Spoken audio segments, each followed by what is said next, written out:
Folks, I'm here to talk to you today about interchangeability of the Volkswagen 1.6 diesel engine. Now, what's happening is some of the later models with the hydraulic lifters are getting harder and harder to find. So, I myself actually took the route of pulling this 1.6 out of an 81 Rabbit pickup truck, and essentially the entire block is the same as the Mk2 setup. Minus the hydraulic valves, but there's a few differences, and if you are to do this swap, yeah, there's three engine mounts that are different. On the front of the Mk1 engine, they have a mount like this that hooks up right here. First, you got to take that off. The starter bolts bolt through it. You take that off, and you find yourself a Mk2 mount, and that bolts right up.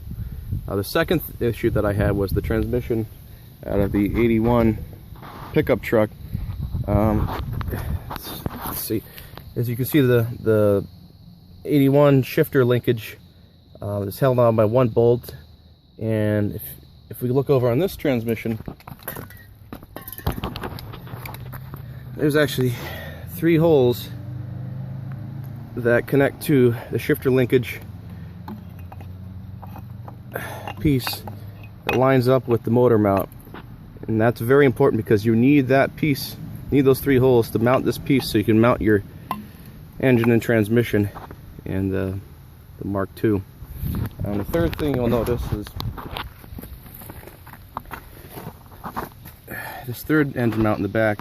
Now, when I got this block, all 1.6 engines are already tapped for these 4 bolt holes that the Mk2 engine mount bolts right up. And the other difference between the Mk1 and the Mk2 setup is the Mk1 actually has a circular motor mount on this side instead of this back mount that the Mk2 has. So what I ended up doing is I ended up just cutting the mount off the truck because it was rotted to the vehicle.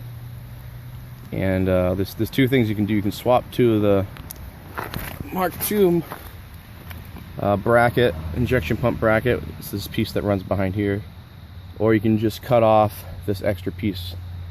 But other than that, it's a pretty simple swap, and more videos to come.